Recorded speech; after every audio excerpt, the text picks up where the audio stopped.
Et bien le bonjour à tous, nouveau décor, nouveau setup, nouvelle vidéo, j'espère que vous allez bien. Alors aujourd'hui j'aimerais revenir sur une vidéo que j'ai sortie il y a un peu plus d'un mois concernant l'utilisation de la VHF marine pour des situations de veille et surtout de catastrophe. Alors, pourquoi est-ce que je vais revenir sur cette vidéo ? Tout simplement parce que dans les commentaires de cette vidéo que j'ai posté donc sur ma chaîne principale, enfin sur ma chaîne de radio et sur ma chaîne Bazar. Donc voilà, l'idée c'était vraiment de toucher un maximum de monde. J'ai sorti cette vidéo durant la période où il y a eu des catastrophes en France. C'était vraiment pile les jours où il y a eu les inondations. D'ailleurs, moi-même, j'étais dans un département où il y a eu de grosses inondations. Heureusement, le secteur dans lequel j'étais, la ville, n'a pas du tout été touché. Mais en tout cas, moi, je me suis vraiment très inquiété. J'ai reçu bon nombre de messages sur Instagram via le compte Fréquence Citoyenne Française de gens qui, justement, se sont retrouvés dans la flotte. Donc voilà, l'idée de cette vidéo, c'était d'apporter une réponse à ce qui se passait.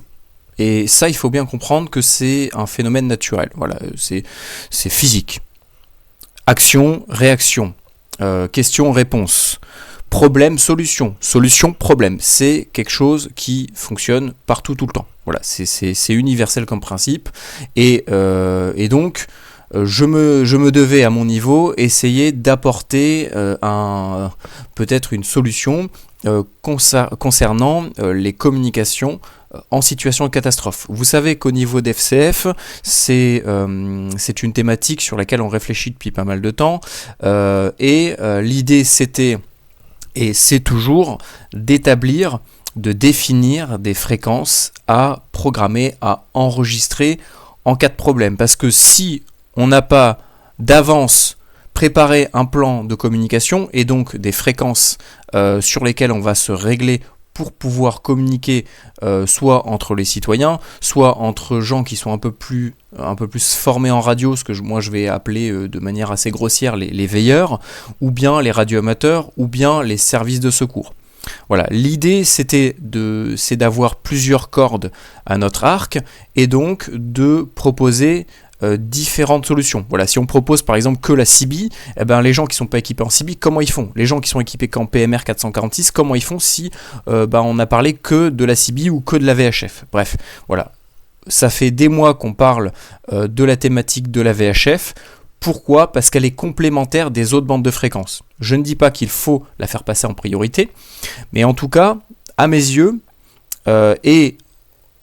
au vu des différentes années dans la radio que j'ai pu passer et des différents tests que j'ai pu effectuer, ne serait-ce qu'en écoute, entre les différentes bandes de fréquences, eh bien la bande VHF, c'est celle qui est l'une des plus pertinentes, des plus performantes avec un simple portatif. Vous voyez, par exemple, là j'ai un petit Quansheng UVK5, ça vaut 20 balles. Cette radio-là vaut 20 balles sur internet, un peu plus de 20 balles. Alors des fois, moi j'arrive à les choper à 18 balles, des fois c'est 22, 25 euros, c'est vraiment pas cher. Avec ça, ça fait VHF, UHF, on sort à peu près 5 watts, et avec une antenne d'origine, on peut déjà facilement, avec un bon dégagement, bien sûr, si vous êtes en plein dans un bâtiment en pleine ville, forcément ça sera pas forcément le plus adapté, mais dans des bonnes conditions, avec une petite antenne, on peut facilement faire 50, 100, 150 km sans aucun problème. Là où de l'UHF sur du PMR 446, ça aura beaucoup plus de mal parce qu'en UHF, la perte sera beaucoup plus importante. C'est pas pour rien en fait, et ça j'en avais déjà parlé, c'est pas pour rien que tous les services de secours, vous prenez les pompiers, les secours en mer, les secours en montagne, les hélicoptères, les communications au niveau des pompiers, vous prenez en fait quasiment tous les services de secours, ils fonctionnent tous en VHF. Pourquoi ? Parce que c'est celle qui a le meilleur rendement avec une antenne pas très grande et ça s'adapte un petit peu à tous les environnements, même si pour le milieu urbain c'est pas ce qu'il y a de mieux. Mais voilà, donc là dans cette vidéo, qu'est-ce que j'ai fait ? Tout simplement, je vous ai présenté la réglementation de la bande VHF marine pour que vous ayez le cadre légal de l'utilisation qu'on pourrait éventuellement en faire. Pour ensuite vous parler des catastrophes, pour ensuite vous parler d'une fréquence que nous avons définie.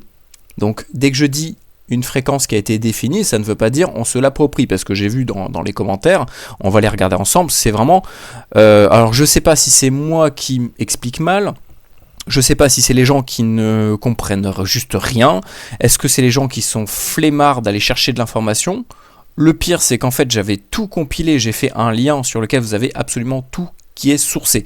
Est-ce que ce sont des gens qui, moi j'appelle ça aujourd'hui des agents du chaos. En fait, les agents du chaos, qu'est-ce que c'est? C'est des éléments perturbateurs qui, lorsqu'il y a des événements difficiles, effondrements, catastrophes, tensions, n'importe quoi, vont chercher à créer le désordre, créer le chaos, justement au moment où il faut appeler à la cohésion, appeler à l'entraide, appeler à la solidarité.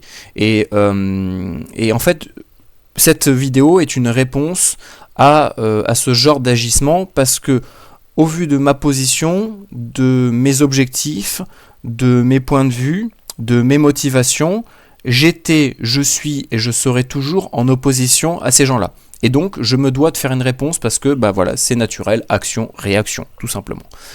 Voilà, et puis au moins ça permet de rectifier le tir, parce que dans les commentaires c'était vraiment du n'importe quoi, et j'ai trop longtemps été patient, et ça commence à me saouler, donc je vais faire une réponse à tous ces commentaires pour bien réexpliquer tout ça, pour rentrer dans des détails que peut-être que je n'ai pas très bien expliqué.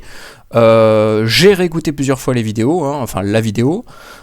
Pour moi ça me semble très clair, les explications, je rappelle bien le cadre légal, je dis bien qu'il ne faut pas faire n'importe quoi, je dis bien qu'il faut respecter les conditions d'utilisation et de ne pas utiliser ces fréquences-là en dehors des zones où c'est légal, d'utiliser du matériel homologué, mais par contre en situation de catastrophe c'est différent, parce qu'il y a le code RR, donc c'est le code international des radiocommunications, qui nous permet d'outrepasser en fait les règles, à partir du moment où il y a des vies qui sont en jeu. Et donc là, moi c'est de ça dont je parle en fait. Je parle de la veille catastrophe. Je parle pas de blablater pour raconter sa vie, je parle pas de QSO, je parle pas de tout ça. Là, le titre, il est bien clair. Fréquence VHF nationale de veille catastrophe. C'est pas marqué veille catastrophe QSO, c'est veille catastrophe. Ok ? Allez, c'est parti, parce que là, ça commence à vraiment me saouler. Et pourtant, les explications sont très claires. On va y revenir. Alors... déjà, ça c'est quelque chose que je vois régulièrement, vous voyez, comme là le Jean-Philippe Buchet qui me dit vous avez décidé une fréquence VHF, mais de quel droit? Vous avez voté, vous êtes législateur, vous entraînez des gens vers des actes illégaux, ok, cite-moi à quel moment je veux l'extrait, le passage précis, à quel moment je dis aux gens de faire n'importe quoi, à quel moment je dis aux gens de faire quelque chose qui est illégal. Vraiment, je veux que vous puissiez me sourcer, me prouver ce que vous avancez, parce qu'au bout d'un moment, c'est chiant d'apporter des preuves, de se casser la tête à chercher, à prendre du temps de ma vie pour vous apporter tout ça, pour vous proposer une solution, pour que derrière des gens complètement abrutis, parce qu'il n'y a pas d'autre terme, c'est des gens abrutis, viennent me raconter n'importe quoi en commentaire. Alors, et bien sûr en restant bien anonyme, oui c'est vrai que ma tête est totalement floutée, personne ne connaît mon prénom, personne ne sait où j'habite, oui. Ouais, allez. Donc, vous avez décidé d'une fréquence VHF, oui. En fait, comme je l'ai dit en introduction, l'idée c'est d'établir une liste de fréquences sur différentes bandes, donc ça peut être les bandes HF, VHF, UHF, c'est ce qu'on a fait. Justement, on est en train d'y réfléchir pour harmoniser un maximum tout ça, pour simplifier, parce que on est trop dispersé au niveau du monde de la radio, et c'est pas possible. Donc, oui, on a décidé d'une fréquence VHF, mais à aucun moment on a dit qu'on allait se l'approprier. En fait, c'est exactement, il n'y a aucune différence entre, vous voyez, par exemple, moi j'habite là, toujours en bord de mer, et il y a un club de... c'est quoi déjà? C'est du catamaran. Voilà, il y a un club de catamaran et en fait, ils travaillent sur un canal.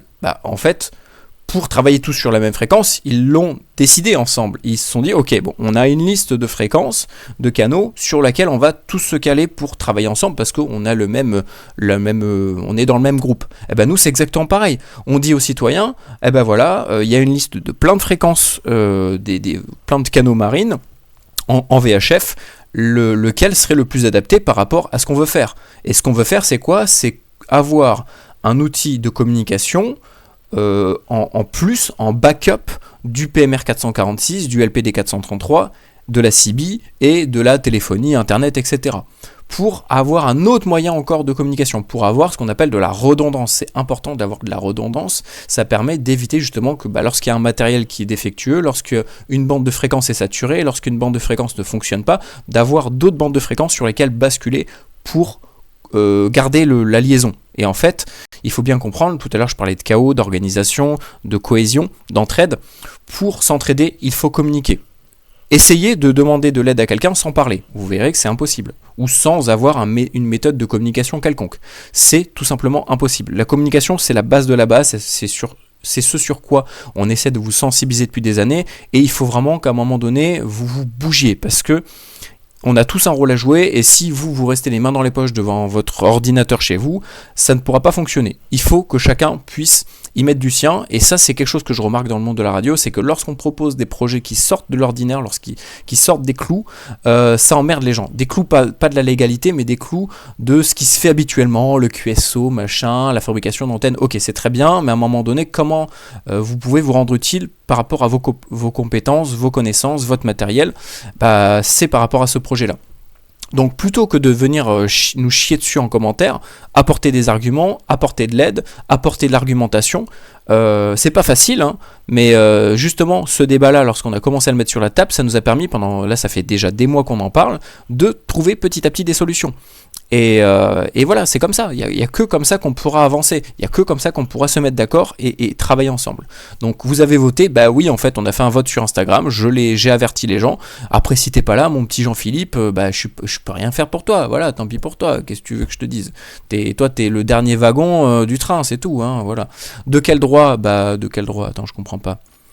Genre il faut un droit spécifique pour dire ok cette fréquence on va se caler dessus. Enfin je comprends pas votre délire en fait, vous êtes vraiment perché, hein. Vraiment je vous jure, je sais pas ce que vous prenez le matin mais c'est pas du café. Vous êtes législateur, quel est le rapport? Vous entraînez des gens vers des actes illégaux. Voilà, bref, allez. Vladi qui nous dit tu veux un poste à plein temps au FSB. Ça j'avoue c'est marrant, mais voyez ça c'est du troll, c'est du trolling, et c'est justement durant une période où vous savez qu'il y a un certain conflit et où il y a justement des agents perturbateurs qui viennent créer un peu le désordre. Voilà, ce genre de compte, pour moi c'est soit du troll pour s'amuser, ça peut être rigolo, mais ça peut être aussi, c'est ce qu'on appelle une guerre hybride en fait. Aujourd'hui nous sommes dans une guerre hybride où on va fausser l'information, où on va créer le bordel dans des communautés qui justement appellent à la solidarité. Voilà, ça c'est des agents du chaos, ou alors c'est du troll. Bon, ça là c'est niveau 18-25 quoi. Il est bien perché celui-là, s'il tombe il va se faire mal, donc ok. Alors je pensais que c'était interdit. Oui, voilà, ça c'est un truc qui revient assez régulièrement. Lorsque l'on parle de la VHF marine, on va rentrer un peu plus en détail là-dedans parce que ça commence à bien faire. En fait, il n'y en a pas un pour rattraper l'autre dans les commentaires. C'est un truc de fou. Je pensais que c'était interdit. Interdit quoi? Je comprends pas. Déjà, voilà, c'est pas très clair.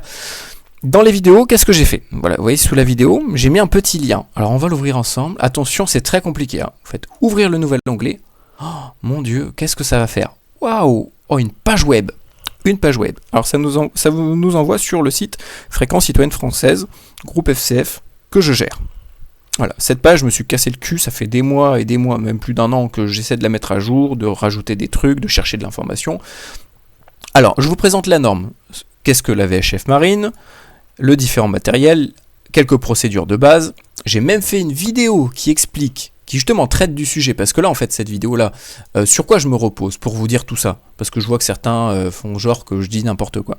Sur quoi je me repose pour vous dire tout ça? Tout simplement sur une loi qui est sortie en 2016 et qui dit, et justement cette vidéo en parle, c'est une introduction à ce sujet, que depuis 2016, lorsque vous avez une VHF portable de moins de 6 watts qui n'a pas la SN, donc c'est l'appel sélectif numérique, hein, je crois que je l'ai mis, ça va être dans le document, parce que je source bien sûr ce que je dis, hein, vous voyez, ça sort de mon chapeau, je sors des arguments de mon chapeau et j'invente des trucs, voilà. Par contre vous avez la science infuse et vous prouvez tout ce que vous avancez en commentaire, c'est un truc de dingue. Et donc, depuis 2016, à partir du moment où c'est un portatif, moins de 6 watts, non ASN, utilisation libre. Utilisation libre, dans le sens où il n'y a plus besoin de permis côtier. Par contre, il faut toujours respecter les homologations et les réglementations, donc les zones d'utilisation. Les zones d'utilisation, c'est où? Sur la mer.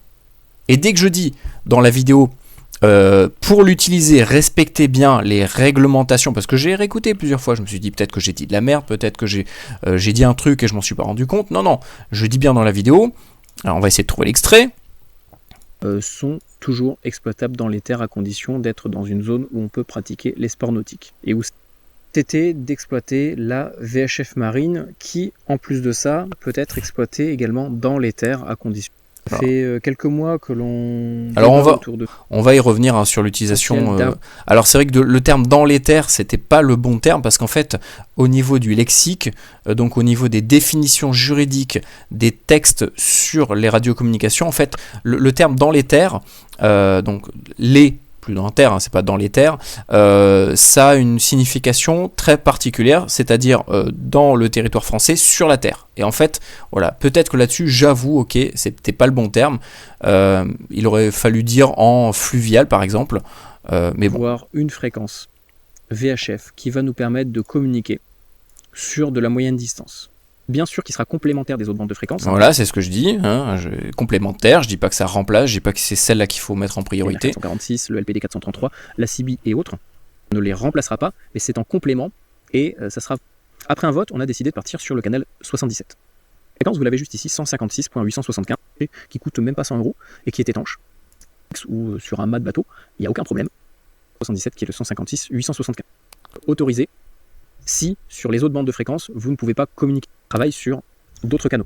Donc, alors je sais certaines plus... casernes, certains... Alors je sais plus à quel endroit exactement, là je vais pas me taper 13 minutes juste pour vous dire à quel endroit, mais en tout cas, moi je dis bien qu'il faut l'utiliser uniquement en respectant les réglementations, et donc les réglementations c'est l'utiliser dans les zones où c'est autorisé. Les zones où c'est autorisé c'est sur l'eau, donc dans la mer, dans les eaux intérieures françaises, hein, ça veut dire en gros un peu tout autour du territoire, et je ne vais pas dire dans les terres, mais en mode fluvial, c'est-à-dire sur tout ce qui va toucher fleuves, rivières, lacs, étangs, etc. Là aussi, c'est autorisé puisque c'est de l'eau et donc c'est lié au sport nautique. Voilà, tout simplement. Donc arrêtez de dire que je pousse les gens à faire n'importe quoi. Et dans tous les cas, là je parle de catastrophe. Donc ça peut être une situation exceptionnelle et donc dans ces cas-là, en fait, il y a toutes les interdictions sautent puisqu'en fait, il y a des vies qui sont en jeu. Donc en fait, c'est vous qui racontez de la merde.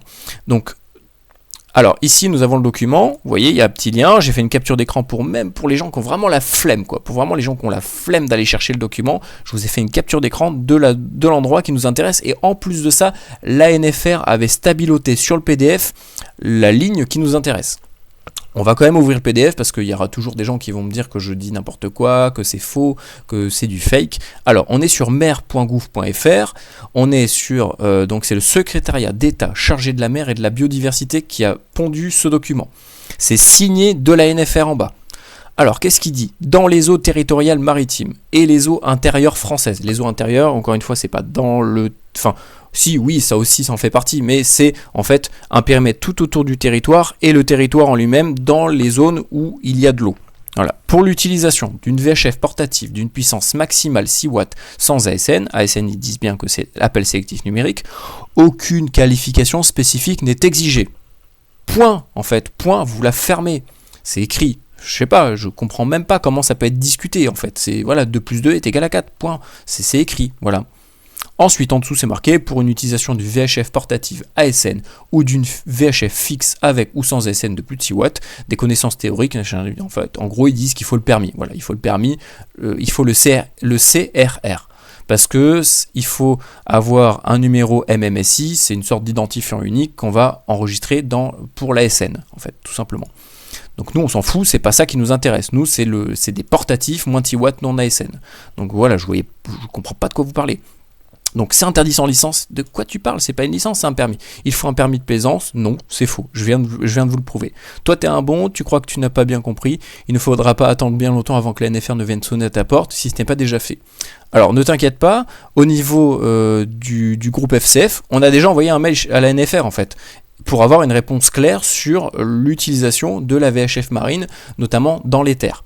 Donc voilà, qu'est-ce que tu racontes de la NFR? En fait, la NFR, on l'a contacté et je me sers d'un document signé de la main de la NFR pour prouver ce que je dis. Donc à un moment donné, il faut arrêter de raconter de la merde. Mais vous voyez, ça, c'est ce genre de menaces là qu'on retrouve dans le monde de la radio. ANFR, dès que les gens disent ça, c'est oh là là, mon Dieu, voilà, c'est le comment dans Harry Potter, c'est quoi déjà? C'est Voldemort, quoi. Voilà, faut pas dire son nom parce que sinon c'est exactement pareil. Alors il y a des commentaires qui ont disparu. Il y en avait un qui m'avait dit je vais contacter quelqu'un que je connais à la NFR pour lui poser la question, mais un peu en mode ouais, tu vas voir, on va te dénoncer, quoi, en gros. Me dénoncer de quoi? Je vois pas de quoi vous voulez me dénoncer. Mes vidéos de toute façon resteront publiques, hein, parce que bah voilà, tout est sourcé. Mes explications sont claires. Lorsque je parle d'une utilisation, d'une théorique utilisation de la VHF marine pour des situations de catastrophe, en tout cas en dehors d'une utilisation normale, c'est-à-dire pour des sports nautiques, je parle bien au conditionnel. À aucun moment je parle au présent, je parle bien au conditionnel, et je dis bien que c'est uniquement s'il y a des vies qui sont en jeu et uniquement si les autres bandes de fréquences ne sont plus utilisables. Donc je vois pas de quoi vous parlez. ANFR de quoi? On les a contactés, la NFR. Je me fie à un document signé de la NFR. Mais à un moment donné, mais fermez vos bouches, quoi. Je croyais qu'il fallait être radioamateur. Voilà, ça c'est pareil. C'est le radioamateurisme, c'est le multipass des temps modernes. En gros, tu as le multipass, tu passes partout. Tu transmets partout. C'est n'importe quoi. Les radioamateurs, c'est sur les bandes radioamateurs. Point barre. Ça n'a rien à voir avec le nautisme. C'est fatigant, quoi. Voilà. Et ça, le pire, c'est que les gens, je vous ai mis le lien.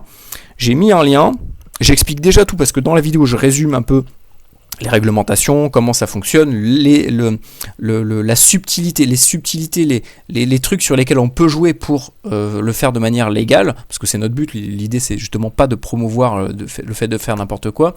Surtout que je dis bien à un moment donné, c'est vers la fin, que si vous faites n'importe quoi, de toute façon les autorités surveillent et que vous allez prendre cher parce qu'ils peuvent facilement vous localiser. Donc justement, il faut être hyper réglo, et c'est grâce à ça qu'on pourra continuer à dire ok, le canal 77, on va le programmer dans nos appareils, ou alors on va tout simplement acheter une VHF marine, ça c'est encore mieux, acheter une VHF marine homologuée et se servir du 77 en cas de pépin, parce qu'en plus de ça, les autorités, alors c'est pas tous, hein, mais certaines casernes de pompiers, en tout cas moi sur la côte, je sais qu'ils ont de la VHF marine, les hélicoptères de secours ont la VHF marine, ça c'est pareil, il y a un commentaire qui avait disparu. Je vais également en parler, des gens qui disent ouais attends, mais les hélicoptères c'est pas partout qu'ils ont la VHF marine de programmer. Donc en gros c'est un argument pour dire que c'est pas une bonne idée. Si, en fait justement c'était un super argument pour dire que il faut programmer de la VHF marine, parce qu'en fait une bonne partie des hélicoptères de secours peuvent travailler en VHF marine et ont déjà ces fréquences de programmer. Donc en fait, c'est toujours mieux que des canaux qui sont complètement inconnus pour eux, comme les radioamateurs ou le PMR 446 ou la CB, sur lesquels ils ne peuvent même pas se mettre parce que leur matériel n'est pas adapté. Donc en fait, c'était justement un argument en faveur à ce que je disais. Enfin bref.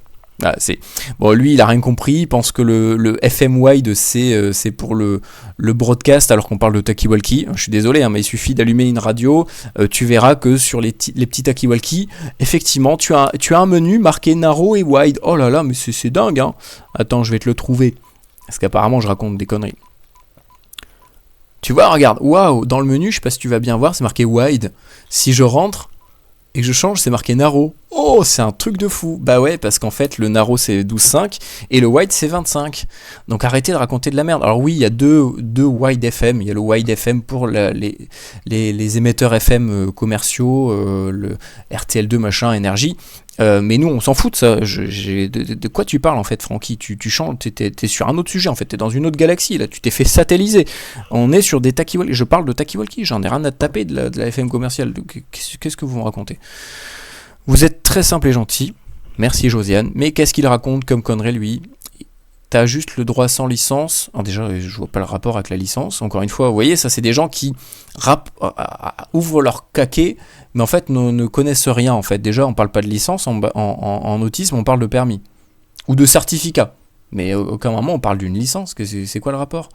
Du PMR 446 avec un poste non, bah non, c'est faux. Non, non, je suis désolé, mais il y a des bandes libres, il y en a beaucoup plus que ce que tu penses. Qu'est-ce que c'est que cette connerie? Le PMR 446, il n'y a pas que ça. Je vais te les citer, hein, de la plus basse à la plus haute que je connaisse. Alors déjà, en très basse fréquence, tu as tout ce qui est NFC, RFID. Donc je sais plus, ça doit être sur les 120 kHz, quelque chose comme ça. Le NFC, ça doit être sur les 420 kHz. Ensuite, tu as le 26 mégas, le 27 mégas, donc la CB. Tu as le 40 mégas, tu as le 41 mégas. Tu as ensuite sur la VHF, tu as la marine, tu as la VHF marine, hein, depuis 2016, je l'ai dit, on peut en acheter et on peut en utiliser librement sans permis côtier, à partir du moment où on reste dans l'eau, enfin sur de la flotte en fait. Hein.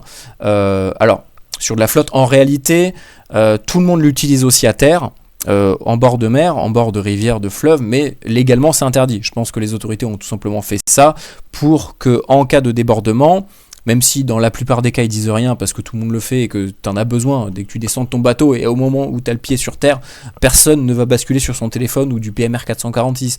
On va tous rester sur la VHF marine parce que c'est comme ça en fait. Tu es au bord de l'eau, ça change absolument rien que ça soit une transmission 1 mètre plus loin dans la flotte ou sur la terre. Mais je pense qu'ils font ça tout simplement pour que si un jour il y a des débordements, ils puissent se servir de ce texte pour dire en fait c'est interdit et arrêter de le faire. Mais en tout cas, il y a une jurisprudence qui est faite et tout le monde utilise la VHF marine sur la terre, en bord à côté de l'eau, sans aucun problème. Donc voilà, encore une fois, je sais pas ce que tu racontes. On a le 169 mégas pour tout ce qui va être data. Et aide sans fil machin, mais en tout cas pour de la data on a le 169.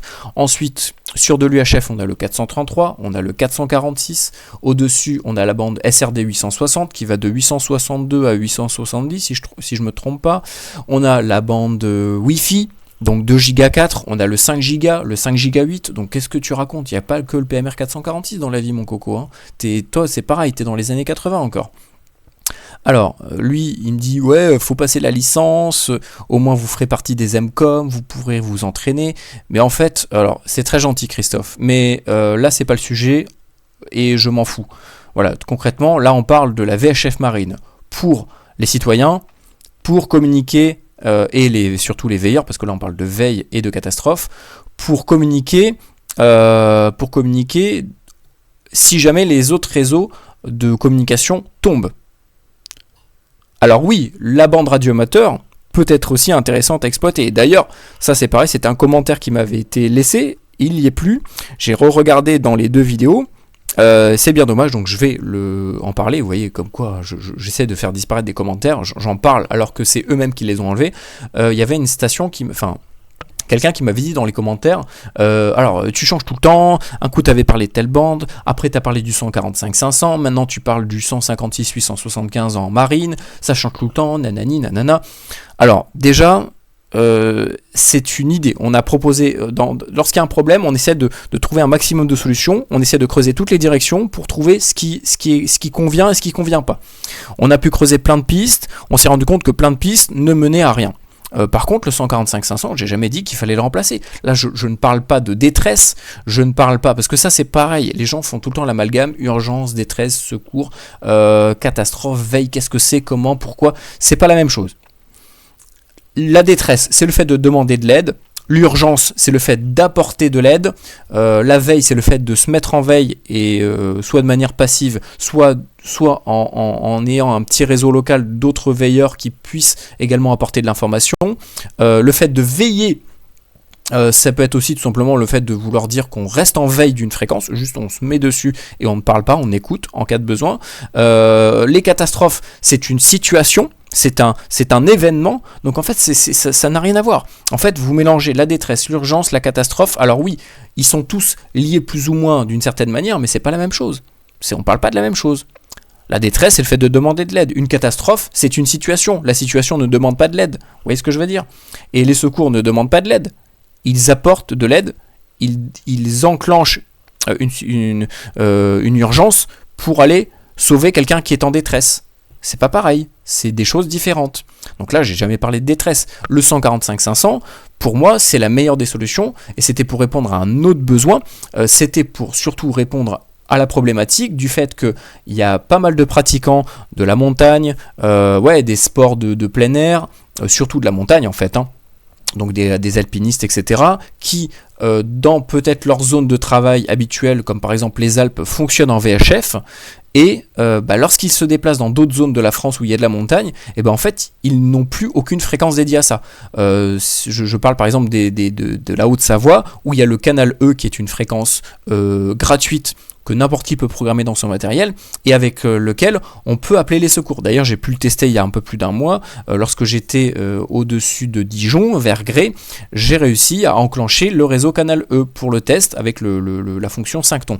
Mais voilà, ce réseau-là fonctionne, il est gratuit, il y a les pompiers derrière, il y a les gendarmes, il y a les pelotons de gendarmerie de haute montagne, mais c'est un besoin encore différent. Le 145-500, il peut être intéressant. Pourquoi ? Parce que c'est une fréquence d'appel nationale en France, que tous les radioamateurs sont censés normalement théoriquement veiller, et vu que la VHF porte plus loin, ça permet en fait à n'importe quel pratiquant d'avoir une fréquence sur laquelle il n'a pas besoin déjà de changer de matériel. Et si par exemple il a une radio Motorola, Canon, de ce qu'il veut, uniquement VHF, comment il fait ? Si on lui dit faut avoir un PMR, faut avoir du LPD 433, le gars il va racheter du matériel. Les gens sont pas adeptes d'acheter. Donc s'ils ont que de la VHF, comment est-ce qu'on fait pour leur apporter une réponse ? C'est l'idée de toute cette réflexion, de tout ce travail en fait. Et c'est tout simplement le 145-500. Et on s'est inspiré en fait du 146-520 américain, qui est pareil, la fréquence d'appel nationale radioamateur, qu'en fait tout le monde veille là-bas. Là-bas c'est normalisé, il y a la population, les services de secours, donc les pompiers, la police, et bien sûr les radioamateurs, qui veillent tous cette fréquence. Ils l'ont tous de programmer dans la radio, et en cas de besoin, en cas de pépin, ils peuvent se mettre dessus. Mais le 156-875 ne remplace pas le 145-500. Ils ont deux rôles différents. Et ça, c'est pareil, c'était des commentaires que j'avais eu sur Discord, avec des échanges. Ils m'ont dit, attends, mais je comprends rien. Alors, il y a déjà un canal pour les secours sur la marine. Pourquoi est-ce que vous voulez partir sur une autre fréquence ? Déjà, parce que l'idée, c'est pas... l'idée de ce qu'on parle, c'est pas de contacter les secours. Et puis la fréquence pour contacter les secours, faut pas l'encombrer, parce que sinon, comment est-ce qu'on fait ? Comment est-ce qu'ils font les secours ? Ils vont juste péter un câble, ils vont juste nous rentrer dedans, et c'est normal, ça se comprend. Donc justement, l'idée du 156-875, c'est d'avoir une fréquence backup sur laquelle on peut basculer en dernier recours si jamais le téléphone ne passe pas, Internet ne passe pas, le PMR ne passe pas, le 433 ne passe pas, la CB ne passe pas, on bascule là-dessus. Tout simplement, c'est pour désengorger les autres fréquences. Parce que si on se met tous sur le 156-800, les autorités vont nous tomber dessus, ça va faire mal. Et c'est pas l'objectif. Nous, l'idée, là, par exemple, l'exemple que je donnais vers la fin, c'était par exemple une situation de veille. Alors ça, c'est pareil, certains ne l'ont pas compris, je vais y revenir. Pour ceux qui ne sont pas dans des zones dans lesquelles on peut transmettre sur ces bandes-là, je vous demanderai d'uniquement veiller la fréquence. Voilà, ce que je cherchais tout à l'heure, je viens de le trouver. Donc, uniquement veiller la fréquence. Qu'est-ce que ça veut dire ? Veiller, vous faites ça, vous allumez votre radio, c'est tout. Voilà, vous réglez sur la fréquence qu'on vous a donnée, point barre. C'est tout ce qu'on vous demande. Ça, c'est pas interdit. Faut bien distinguer ce qu'on appelle l'utilisation, donc la transmission sur une fréquence, et l'écoute de la fréquence. Il est interdit d'écouter les fréquences des aéroports, mais il est interdit de transmettre sur les fréquences des aéroports, mais vous pouvez tout à fait l'écouter. Tout comme dans les terres, donc sur la terre ferme, à l'intérieur du territoire français, vous n'avez pas le droit d'utiliser la VHF marine, mais vous avez tout à fait le droit de la veiller. Tout simplement. Par contre, si c'est une situation critique où ça demande de l'aide immédiate, parce qu'il y a une vie qui est en jeu, là, il n'y a plus d'interdiction. Et c'est ce que je vous dis. Et justement, j'appelle à la responsabilisation, au fait d'être adulte, de prendre des responsabilités. Et ça, les gens, soit ils ne le comprennent pas, ou soit ils font en sorte de tourner le truc en mode comme si je motivais les gens à faire n'importe quoi. Bien au contraire, se responsabiliser, c'est acquérir plus de droits. Vous regardez par exemple dans d'autres pays, alors on a différents droits que chez nous on n'a pas, en Amérique, par exemple, voilà, on va prendre l'exemple de l'Allemagne. L'Allemagne, eux, sur les autoroutes, il n'y a pas de limite de vitesse. Chez nous, il y en a. Pourquoi est-ce qu'il n'y a pas de limite de vitesse chez eux ? Parce que pénalement, ils prendront beaucoup plus cher, parce qu'ils ont dû obligatoirement se responsabiliser beaucoup plus, assumer toutes les conséquences de leurs actes. Et ça, c'est ce qui fait qu'on est adulte, et ça, c'est ce qui fait qu'on peut acquérir plus de droits. Moi, ce que je dis là, dans cette vidéo, c'est pas faites n'importe quoi, mettez-vous sur la VHF marine pour faire du QSO ou quoi que ce soit. Je dis bien qu'il faut respecter les réglementations, qu'il faut respecter les homologations, qu'il faut respecter les zones d'utilisation, et que ça sera en cas de dernier recours. Et encore une fois, il faudra au préalable vérifier que la fréquence soit libre pour ne pas déranger. Parce que l'idée, c'est pas de brouiller. La NFR, on l'appelle, et elle se déplace uniquement quand il y a du brouillage.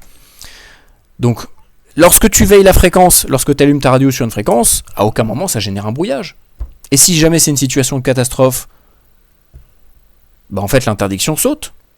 Puisque c'est une priorité absolue au niveau des communications. C'est comme ça, il y a un ordre de priorité, c'est comme une pyramide. Tout en haut, il y a la détresse. En dessous, il y a ce qu'on a appelé les secours. En dessous, il y a les messages panne-panne. Donc les gens qui sont en panne, etc., qui ont besoin d'assistance, mais c'est pas vraiment de l'aide. Enfin, c'est pas vraiment, il n'y a pas de vie qui est en jeu. Et en dessous, c'est les communications de routine. En fait, il y a une hiérarchie, tout comme dans la vraie vie, quelqu'un qui va avoir une hémorragie sera prioritaire à quelqu'un qui a eu une allergie sur la peau dans un hôpital. C'est normal, c'est comme ça partout en fait. Donc moi, j'appelle à la responsabilisation. Après, si vous n'êtes pas capable de vous responsabiliser, si vous vous comportez comme des gamins, moi, c'est pas mon problème en fait. Voilà, mais mes explications ont été claires. Voilà. Après, si vous comprenez pas, c'est que vous êtes juste stupide, quoi. Moi, je peux rien faire pour ça. Hein. Je suis désolé. Donc voilà. Donc à la fin, j'ai donné un exemple de veille. Alors peut-être que c'était pas le meilleur exemple. Moi, je fais du tac au tac. Hein. J'aime pas dire voilà dans ma vidéo, je vais dire ça précisément, de dire les trucs mot pour mot. Moi, je fais au feeling comme là. J'improvise un peu, mais c'est ce qui fait que c'est authentique, c'est vrai, c'est direct, et j'aime pas faire semblant. Donc vous la réglez sur votre radio et vous l'écoutez. Par contre, s'il y a une le petit café dans la tasse, vous pourrez transmettre dessus, mais à aucun autre moment vous aurez le droit de faire ça. Si vous utilisez cette fréquence de manière responsable, de manière adulte, on nous laissera tranquille et on pourra se servir de cette fréquence-là dans d'autres moments où il y aura d'autres catastrophes. J'espère que ça se passera pas, mais... Donc je parle bien de catastrophe. Donc arrêtez d'ouvrir votre claque-merde pour raconter des conneries en mode oui, Imoti va faire du QSO ou je sais pas quoi, là, mais fermez-la. À mon avis, ça arrivera, ça c'est sûr et certain.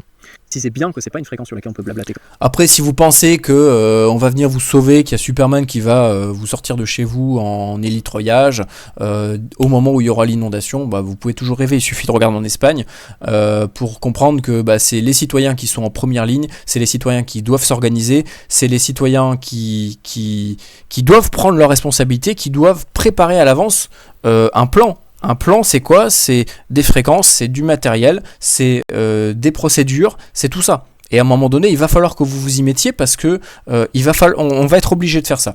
Et il faut apprendre à coopérer, même si là, voilà, je suis un peu taquin, c'est ma manière d'être. Mais voilà, je suis pas tout le temps d'accord avec tout le monde, mais si pour vous, vous voulez être dans une démarche d'entraide, vous voulez vraiment vous organiser et apporter votre pierre à l'édifice, parce que on a beau dire ce qu'on veut, on a tous un impact au quotidien. Après, si vous restez devant Netflix toute la journée, forcément il n'y aura aucun impact. Donc il faut vous bouger, il faut vous organiser. Ça passe par faire des compromis, des fois se dire ok, je suis pas d'accord avec toi, mais c'est pas grave, on va essayer de travailler ensemble, on va essayer de se mettre d'accord, et c'est ce qu'on essaie de faire, et on arrive à quelque chose. C'est pas facile, c'est un bras de fer permanent, parce que chacun a ses arguments, ses contre-arguments, on a tous nos opinions, mais c'est comme ça, voilà, le monde fonctionne comme ça. Mais faut pas se laisser faire, voilà. Et moi je me laisse pas faire, je me laisserai jamais faire, et c'est comme ça que ça fonctionne en fait, tout simplement, parce que si vous fermez votre bouche, là j'ai l'impression. Là, moi, le constat que je peux faire, c'est que, en fait, la plupart des gens, aujourd'hui, sont traumatisés. Vous êtes des traumatisés de l'autorité. Vous êtes des traumatisés de l'État parce que vous avez peur de faire quoi que ce soit, en mode « Ah là là, si je dépasse un petit peu, ah mais tu te rends compte, on va m'envoyer un papier dans la boîte aux lettres, puis après je vais être convoqué, oh mon Dieu !» Et alors, moi je préfère être convoqué, je préfère recevoir des papiers dans ma boîte aux lettres, que de me dire « J'aurais pu faire quelque chose, j'ai rien fait, et maintenant il y a des gens qui crèvent alors que j'aurais pu faire quelque chose. » Voilà. Moi c'est un truc que je pourrais pas, vous voyez, m'endormir le soir en me disant « J'aurais pu faire quelque chose et j'ai rien fait. » Parce que j'ai eu la trouille. En fait, faut arrêter d'être des trouillards. Je dis pas qu'il faut dépasser les lois, je dis pas qu'il faut faire n'importe quoi, c'est pas ce que je dis, mais je dis qu'il faut pas non plus être des flippettes. Et les Français deviennent des flippettes en fait. Donc arrêtez d'être des flippettes. Voilà, moi j'ai aucun problème. Moi j'assume mes opinions, j'ai des arguments, je saurai les exprimer le jour où on viendra peut-être me demander des explications. Je n'ai aucun problème avec ça. Et au niveau de ma conscience, je dors très bien. Je vous assure que je dors très bien et je sais pourquoi je fais ça. Parce que je suis droit dans mes bottes et parce que voilà, je sais tout simplement à quoi ça peut servir. À partir de là, je n'ai aucun problème. Tout simplement, voilà. Donc, à la fin, je donnais un... Surveiller. Je vois pas. Voilà, attendez. Il y a les autorités derrière. Ce sont des fréquences réglementées, on fait pas n'importe quoi là-dessus, on fait pas n'importe quoi sur les ondes. Si vous faites n'importe quoi, de toute façon c'est pas compliqué, les autorités ils peuvent rapidement vous localiser et ils arrivent chez vous. C'est vrai en plus, c'est vrai. Tous les sémaphores, ils ont des gonios, il suffit de 2-3 sémaphores qui vous captent en même temps, pam, gonio, pam, en quelques secondes, ils peuvent vous localiser. Et moi, ça m'arrive régulièrement de les entendre sur la côte. Là, plusieurs fois, il y a des brouillages, je crois, l'an dernier ou il y a 2 ans. Et ben, moi-même, je les ai aidés. Voilà, moi-même, j'ai dit, ok, je suis dans tel secteur, ben, j'entends le signal qui est plus ou moins fort, parce que moi-même, je suis dans une démarche de propreté, où sur les ondes, il faut pas que ça soit le bordel. Parce que si c'est le bordel, après, nous, on va se faire taper sur les doigts. Au contraire, il faut leur montrer qu'on est responsable, il faut leur montrer qu'on est utile, il faut leur montrer qu'on a un impact au quotidien. Et voilà, c'est peut-être pas grand-chose, mais justement, voilà. Donc, je dis bien qu'il faut pas faire n'importe quoi. Que les autorités, de toute façon, sont derrière, ils surveillent, et qu'ils vont facilement vous retrouver. Mais ne serait-ce qu'à la voix, ne serait-ce qu'à la modulation, ils peuvent vous choper. Ils savent que tel portatif, il a telle modulation, c'est fini. Ils vous entendent sur une autre bande, pam, vous êtes grillé. C'est, voilà, finito. Donc, à partir de là, une fois que vous êtes réglo, il n'y a pas de problème. Il n'y a pas de problème. Donc, ne faites pas les zigotos, ne jouez pas avec le feu, il n'y a aucun intérêt à ça. Voilà, je vois pas en quoi je motive les gens à faire n'importe quoi. J'appelle les gens à se responsabiliser, à pas faire de la merde. Tiragne, à l'écoute du 121.5, Canal 16 Marine. Voilà, c'était vous avez signalé votre présence et vous ne transmettez plus. S'il y a quelqu'un d'autre qui répond, il vous répondra de la même manière. Ici, veilleur machin, à l'écoute dans tel secteur. Donc là, qu'est-ce que je dis ? Grossièrement, je dis que ça pourrait potentiellement, théoriquement, être utilisé pour de la veille. De la veille en temps normal, mais uniquement déjà dans les zones où c'est autorisé. Voilà, je dis pas qu'il faut le faire dans une zone où c'est pas autorisé. Après, chacun fait comme il veut. Si vous voulez transmettre dans les terres, sur la montagne, que grand bien vous fasse, mais vous allez vous faire tomber dessus, et là, ça va faire mal. Donc moi, je disais que l'idée, ça serait que théoriquement, on puisse, comme ça, monter un réseau de veille qui se serve aussi de cette fréquence, parce qu'en fait, le réseau de veille, on essaye déjà de le développer. Il est déjà présent dans certains secteurs, mais l'idée, c'est d'avoir cette fréquence en backup, comme je disais au tout début, si jamais toutes les autres bandes de fréquences ne fonctionnent pas. Pourquoi ? Parce que la veille, elle est liée aux fréquences de détresse, elle est liée à la vie directement des gens, des pratiquants, et qu'on pourrait théoriquement s'en servir en backup pour signaler notre présence et faire de la veille. Faire de la veille, c'est quoi ? C'est se mettre en écoute d'autres fréquences pour recevoir un appel de détresse, par exemple. Et je pense que ça pourrait théoriquement être une activité liée au nautisme qui nous permettrait justement d'utiliser ces bandes-là légalement dans des zones où c'est autorisé avec du matériel autorisé, puisque ça va être lié aux activités nautiques et à la sécurité des gens. Je pense que personne ne dira rien parce que c'est pas qu'on prend le rôle, mais on essaye à notre petit niveau, de faire en sorte que autour de chez nous, tout se passe bien et qu'il n'y ait pas d'incident. Tout simplement. Je pense que les autorités seront compréhensibles là-dessus à partir du moment où on ne fait pas n'importe quoi et on respecte les réglementations, encore une fois. Mais donc je donne un petit exemple. Des indicatifs FCF machin. Voilà, je dis bien, là ce que je dis, c'est que lorsque vous vous présentez sur les ondes, bon, je dis 34 unités, c'est même pas une bonne idée. À la rigueur, dites juste opérateur François, opérateur Yvan, ou juste dites Yvan, ou veilleur Yvan, j'en sais rien, ce que vous voulez. Mais pas des indicatifs radio, pas des 14 machins bidules. On est sur la VHF Marine, on n'est pas sur du PMR, c'est pas les mêmes procédures, c'est pas les mêmes règles. Il y a les autorités derrière, faut pas s'amuser à ça. Donc dis juste, voilà, moi je dirais par exemple veilleur Yvan à l'écoute du 77, si je suis dans une zone où c'est autorisé. Alors à un moment donné, j'ai parlé du 121.5, ça c'est pareil, je vais revenir dessus. Alors c'est sur l'autre vidéo, désolé c'est un petit peu long, mais au moins j'éclaircis tout parce que ça me saoule. Alors là à 9 minutes 27, et je crois qu'il y en a d'autres qui en parlent sur celle-là, j'ai pas lu tous les commentaires encore. Ah oui, voilà, c'était le radio amateur, donc c'était bien ici. Le 121.5 n'est pas un canal marine, mais aviation, interdiction à l'émission. J'ai jamais parlé de transmission. Je vois pas, Yann, de quoi tu me parles. Je parle de veille. On va réécouter l'extrait, hein. Au moins vous allez arrêter de dire de la merde. Donnez directement le numéro du département, 3401. Voilà, au moins c'est simple et efficace. On parle pas de groupe radio de machin, là on est sur la VHF Marine, on n'est pas sur du PMR 446. Donc moi je dirais veilleur 3401, Yvan, à l'écoute. Ça c'est pareil, on m'avait dit oui, c'est n'importe quoi, les indicatifs faut pas les donner sur la marine. Mais c'est ce que je dis en fait, qu'est-ce que vous me racontez ? 117, secteur des. Vous avez vraiment de la merde dans les oreilles des fois. Tiragne, à l'écoute du 121.5, Canal 16 Marine, en stand-by radio terminé. Voilà, l'exemple c'était, je suis en veille sur le 121.5 et le Canal 16 Marine par rapport à l'activité de veille. Parce que là on parle de la veille et de la catastrophe, ok, c'est le titre, c'est le sujet. Hein, d'accord, on parle pas de. Faut arrêter de faire du hors-sujet. Donc Le sujet, c'est la veille citoyenne, des fréquences d'urgence et les catastrophes. C'est les deux. L'idée, c'est de répondre à ces deux problématiques, à ces deux besoins. Parce que tout besoin, tout problème a une solution. Et ça, pour moi, c'est la solution. Donc le 121.5, qu'est-ce qu'ils nous disent? Alors là, il y a deux... Ah voilà, les deux sont là. 121.5, oh là là, faut pas transmettre dessus. Je n'ai jamais parlé d'émission. Je dis bien à l'écoute du 121.5. Ça veut dire quoi, à l'écoute, les enfants? Ça veut dire qu'on écoute. Je sais pas, moi, merde, vous êtes teubés ou quoi? C'est fou. À l'écoute. Qu'est-ce qu'on comprend pas dans à l'écoute? Ça veut dire écouter. Je sais pas, c'est dans le mot, en fait. C'est fou. Qui ont... ah oui, par rapport au vote, je pense, mais les gens ne sont pas foutus d'expliquer le cadre de la question. Pourquoi il n'y a pas... Ah oui, qui ont, donc, je pense que c'était par rapport au vote pour décider quelle fréquence on allait utiliser. Donc, comment est-ce qu'on a choisi la fréquence?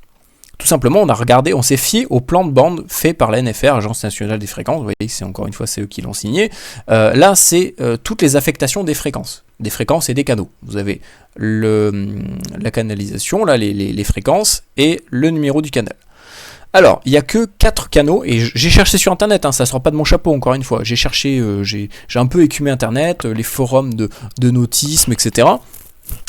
Et il y a 4 fréquences qui ressortent. Il y a 4 fréquences que nous avons légalement le droit d'utiliser en dehors de tout ce qui va toucher aux autorités portuaires, aux secours, etc. C'est le canal 6, le canal 8, le 72 qui doit être là, le 72 navire-navire et 77 navire-navire. Tous les autres, vous voyez que c'est marqué CP. Donc CP, si je me réfère au lexique, c'est correspondance publique. Donc correspondance publique, je crois que c'était le système avec les relais par téléphone qui maintenant n'est plus en fonctionnement. RRI, c'est des fréquences qui sont également affectées dans les terres pour les réseaux privés. Donc il y a des professionnels qui fonctionnent sur les mêmes fréquences que la marine. Donc toutes ces fréquences-là sont en double utilisation, double affectation. Donc système de relayage téléphonique en analogique VHF, c'est pour ça que c'est en duplex, les fréquences. Donc nous on ne peut pas s'en servir en direct puisqu'il faut forcément passer par un relais duplex. Ou alors que une station transmette sur une fréquence et que l'autre écoute sur l'autre fréquence. Après, le 3 c'est le cross, donc secours. Les ports, donc les ports fonctionnent sur le 5 et le 9 je crois, le 9, vous voyez, cross, donc ça c'est les secours en mer. Nous avons le canal 6, navire-navire, c'est toujours pareil, ça veut juste dire, des communications, ça peut être un petit peu tout et n'importe quoi, tant que c'est de navire à navire, en tout cas tant que c'est sur l'eau en fait. Là il marque navire-navire, mais ça peut être en jet ski, ça peut être en paddle, ça peut être même si vous faites de la plongée, ça marche. Tant que vous êtes dans l'eau, c'est bon. Port de plaisance, marine nationale, ASN, vous voyez qu'en fait toutes les autres fréquences sont affectées pour des usages bien précis, même si en réalité c'est différent. Dans la réalité des faits, par exemple, moi j'entends régulièrement des pêcheurs sur le canal 10, non pas sur le 10, sur le 13, le 14, le 15, le 16, non pas le 16, le 15 qui est normalement pour la surveillance des plages, il y a des pêcheurs dessus. Voilà, tant que ça perturbe pas quelqu'un d'autre, ils le font. Alors, légalement, normalement, si on suit le tableau stricto sensu, c'est pas censé être fait, mais ils le font. Pareil, tout ce qui va être du 67 au 74, vous voyez que normalement c'est marine nationale. Cross, en réalité, plein de gens se mettent là-dessus. Comme là où je suis, le club de catamaran, il fonctionne sur le 74, mais au niveau du tableau, c'est marine nationale. Mais voilà, tant que ça gêne pas d'autres communications, il n'y a aucun problème. Et si les autorités ont besoin de cette fréquence, ils vont juste leur demander de bouger en fait. Voilà, ils se mettront sur une autre fréquence. Ça fonctionne comme ça. Donc voilà, il y a 4 fréquences, 6, 8, 72, 77. Donc en fait, on s'est juste dit laquelle serait la plus facile à mémoriser, laquelle vous plaît le plus en fait. On a tout simplement fait un sondage, voilà, il y en a celle qui est bien ressortie, c'était le 8 et le 77. Mais au final, c'est 77 qui a gagné le vote. Et voilà, on a juste dit, cette fréquence-là, on va la programmer. En fait, c'est rien de plus que ça, quoi. On s'approprie pas la fréquence, ni quoi que ce soit. On dit juste, on va programmer cette fréquence. Point barre, quoi. Ça, c'est tout. Après, ce que vous en faites, ça vous regarde. Voilà, c'est tout. Voilà, donc 121.5, pour revenir là-dessus. Pourquoi est-ce que je parle de la veille du 121.5 ? Certains disent que c'est de l'aéronautique. Alors, c'est de l'aéronautique, mais c'est aussi du maritime. Et ça prouve bien qu'en fait ces gens-là ne comprennent rien. Voilà, comme lui, alors il est pas loin de la vérité. 121 c'est la fréquence balise urgence aviation, mais pas que. C'est aussi les balises maritimes, les EPIRB, les balises flottantes, là jaune, vous cherchez, hein, on va aller sur par exemple Wikipédia. Tiens, voilà, par rapport au fait d'utiliser, parce qu'après on va revenir là-dessus, ça va être un petit peu long, mais au moins je vais vraiment tout expliquer. Par rapport à l'utilisation de la VHF marine à l'intérieur en mode fluvial, parce que c'est surtout ça dont je parle en fait, c'est l'utiliser sur la côte, mais aussi l'utiliser là où il y a des rivières, fleuves, lacs, etc. À l'intérieur du territoire. Je ne vais pas dire dans les terres parce que c'est un terme précis, et ça voudrait dire que je dis n'importe quoi. Donc à l'intérieur du territoire français, on peut également se servir de la VHF marine, c'est possible, oui, même si certains me disent que c'est pas vrai, c'est possible. C'est d'ailleurs pour ça que le canal 10 est le canal qui remplace le canal 16 en mode fluvial. Donc vous voyez bien, par exemple sur Wikipédia, on voit bien veille radio, fleuve, rivière, canaux, lacs, étangs. Donc toutes ces zones-là, on peut s'en servir, si vous êtes sur fleuve, rivière, canaux, lacs, étangs, vous avez le droit de vous en servir. Après, si vous voulez l'utiliser à terre, juste à côté, c'est votre responsabilité. Légalement, c'est interdit. Dans les faits, les gens le font, il n'y a aucun problème. Voilà. C'est juste, faut pas abuser, quoi, c'est tout. Mais c'est interdit. Légalement, c'est interdit, mais les gens le font. Donc, si jamais c'est interdit, comment ça se fait que si c'est interdit d'utiliser la VHF marine dans les terres, enfin, pas dans les terres, mais, excusez-moi, je retire ce que j'ai dit, mais à l'intérieur du territoire français, pourquoi est-ce qu'il y a le canal 10 qui est affecté à ça ? Regardez, je vais sur plusieurs Wikipédia, chaque fois le 156-500 appelle navire, fleuve, rivière, canaux, lac, étang.